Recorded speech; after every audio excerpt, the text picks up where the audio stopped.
Something is shifting in Washington, and it isn't coming from the usual direction. The noise you hear right now isn't opposition theatrics or cable outrage. It's something quieter, more dangerous. For the first time in a long while, resistance is forming inside the president's own political shelter. Not loudly, not heroically, carefully, methodically, almost reluctantly.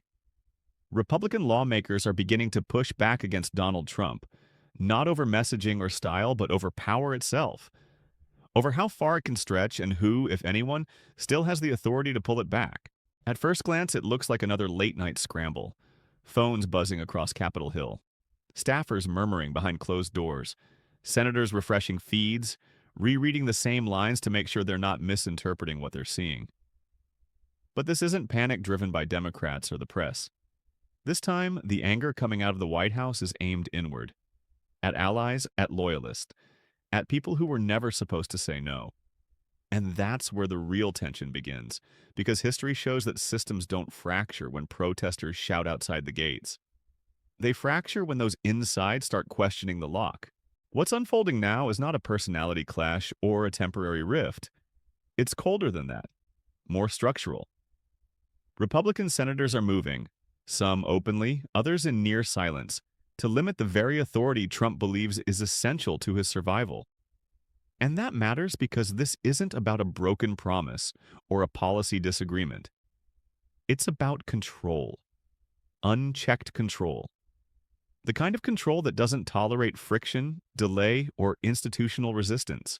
On the surface, supporters argue about familiar grievances, the cost of living, the promise of restraint abroad, the disclosures that were supposed to come quickly but never quite arrived. But beneath those talking points is something far more alarming. Lawmakers inside Trump's own party are increasingly concerned that the presidency is drifting toward decisions that could drag the United States into conflicts no one authorized, against partners no one voted to confront. And this isn't speculation anymore. It's being discussed in briefing rooms, in Senate offices, in language stripped of campaign gloss. When senior senators start explaining in plain terms why certain military ideas are not theoretical, it lands differently. Because once you remove the branding and the bravado, what remains is a scenario that sounds absurd until you realize it's being treated seriously by people who understand the machinery of power. Greenland isn't a bargaining chip. It isn't empty space. It's tied to a NATO ally. And NATO isn't a suggestion, it's a binding framework. Any military action there isn't symbolic posturing. It's a legal and strategic nightmare that entangles the United States with Europe in ways no emergency speech can undo. The fact that lawmakers now feel compelled to spell this out tells you how distorted the conversation has become. No one consented to a presidency that flirts with armed conflict against allies as a negotiation tactic. And yet here we are, watching members of Trump's own party quietly try to close doors before they're forced open. Because once a president publicly treats force as an option, the gears begin to turn whether Congress approves or not. This backlash makes more sense when you understand how Trump views the world. He doesn't see alliances as shared obligations or treaties as guardrails. He sees leverage, property, pressure points, deals that can be forced if you push hard enough. That logic may dominate a boardroom, but in geopolitics it carries a body count. Republican senators know this. They know that once war rhetoric becomes casual, the War Powers Act stops being a dusty constitutional footnote and turns into an emergency brake. And that brake was pulled. Republicans joined Democrats to advance a resolution limiting the president's ability to act unilaterally, not as symbolism, as containment. And Trump didn't respond with persuasion or compromise. He responded with fury, profanity, threats. Because that's what happens when someone who believes power is personal discovers that it's conditional. The reported confrontation with Senator Susan Collins wasn't really about a vote. It was about shock. The shock of learning that loyalty has an endpoint, that even within his own party there are lines that trigger resistance. And for Trump, that resistance isn't just inconvenient, it's existential. His entire strategy depends on projecting inevitability, dominance, control. Nothing punctures that image faster than your own side telling you no, especially when the stakes involve war, constitutional limits, and who ultimately decides. Faced with resistance, Trump doesn't slow down. He reframes. He reaches for the language of crisis. Emergencies become tools, not just policies. The national emergency tied to Venezuelan oil assets fits this pattern perfectly. It casts him as the lone guardian of national security while positioning dissenting lawmakers as obstacles, even though the underlying reality is messy, slow, and tilted toward corporate benefit rather than immediate public gain. But complexity is never the point. Control is. Emergencies rewrite the rules. They centralize authority. They drown out uncomfortable questions. And there are a lot of uncomfortable questions circulating right now. Questions about why promised transparency stalled, why document releases slipped, why oversight required bipartisan pressure instead of executive urgency. When senators begin talking openly about compliance failures and unexplained delays, they aren't accusing. They're signaling concern that the process itself is breaking down. And concern is dangerous for a presidency built on speed, spectacle, and exhaustion. That's why these threads aren't separate stories. The Republican revolt, the war powers fight, the emergency declarations, the stalled disclosures, they're the same story seen from different angles. A presidency trying to outrun accountability by accelerating chaos. And Republicans who once waved everything through are now doing a quieter math, weighing party loyalty against institutional damage, asking themselves what silence costs if the system doesn't survive intact. Because once a president openly suggests that his judgment outranks law, treaties, and precedent, the issue stops being partisan. It becomes structural. And behind closed doors, that realization is changing behavior. Votes are being cast not for applause, but for restraint. Lines are being drawn that would have been unthinkable not long ago. Not out of rebellion for its own sake, but out of alarm. And as this internal resistance deepens, the real story begins to shift. Away from what Trump is saying in public and toward what Republicans are doing in private.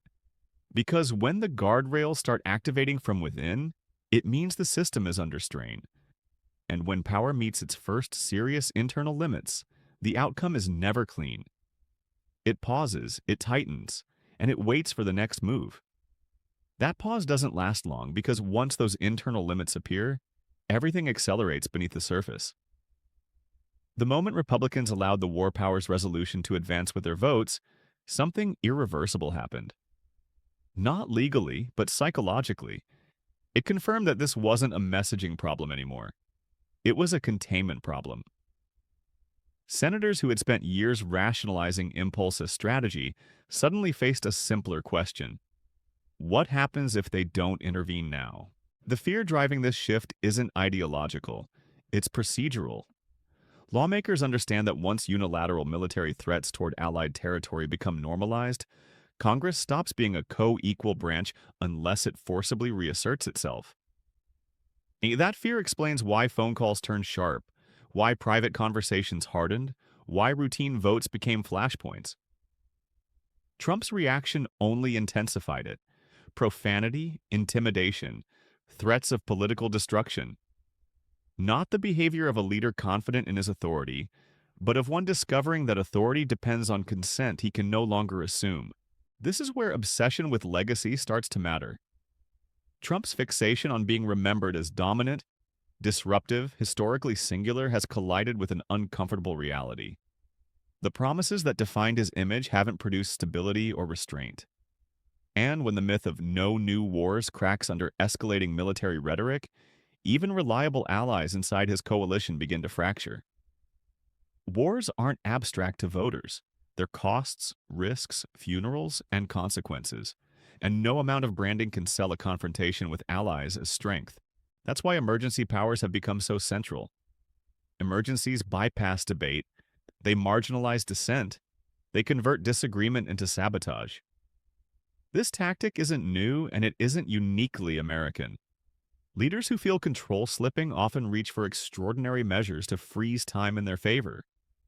In this case, Venezuelan oil assets are framed as an urgent security imperative, even though the timelines are long, the infrastructure uncertain, and the primary beneficiaries multinational corporations rather than ordinary citizens.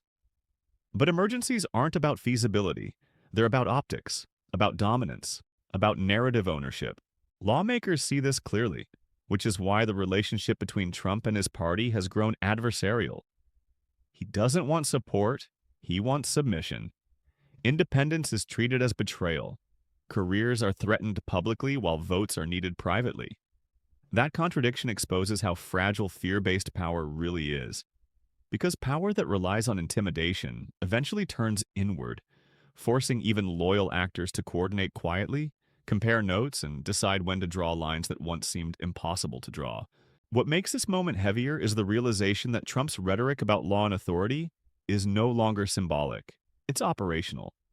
When a president signals that rules apply only when convenient, precedent stops being an abstraction. Lawmakers understand that precedents outlive presidencies. If they collapse now, they won't reassemble later. That anxiety has transformed internal debate from loyalty to triage. Not how to help Trump dominate the next cycle, but how to ensure institutions still function after he's gone. At the same time, a quieter pressure has been building. Every escalation, every declaration of crisis unintentionally highlights what the administration seems most eager to outrun: oversight, documentation, timelines, process. When senators begin asking why disclosures promised as urgent stall indefinitely, why statutory deadlines slip without explanation, they aren't reaching conclusions. They're identifying red flags.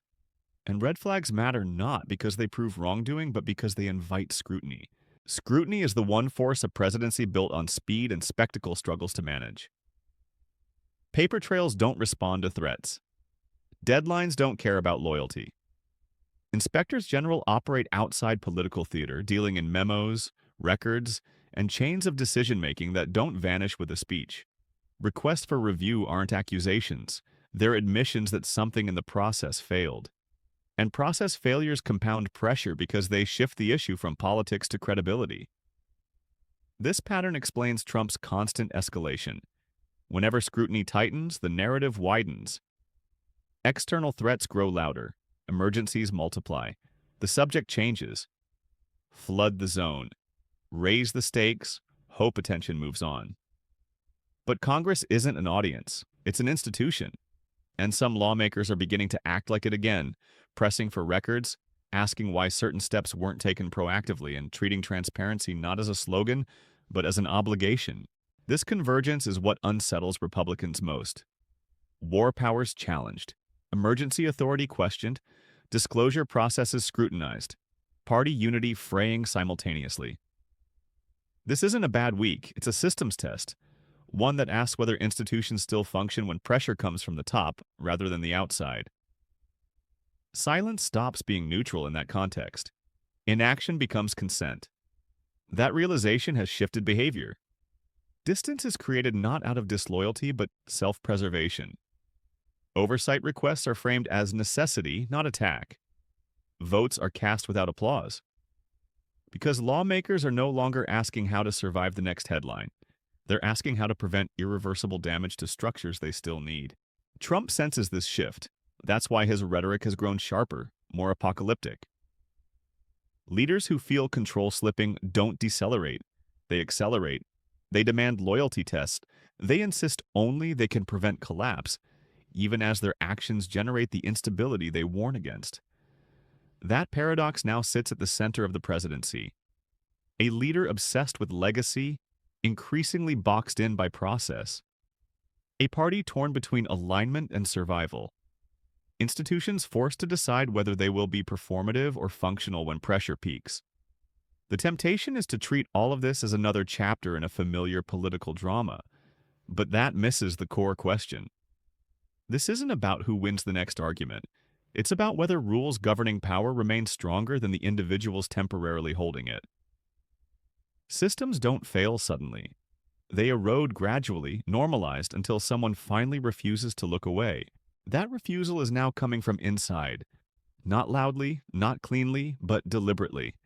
And whether it holds under pressure will determine not just the fate of this presidency, but the boundaries every future president inherits. Because once emergency power becomes routine and restraint optional, the cost doesn't arrive immediately. It accumulates. And the final bill is always paid later by people who didn't write the rules, but are forced to live with what remains of them.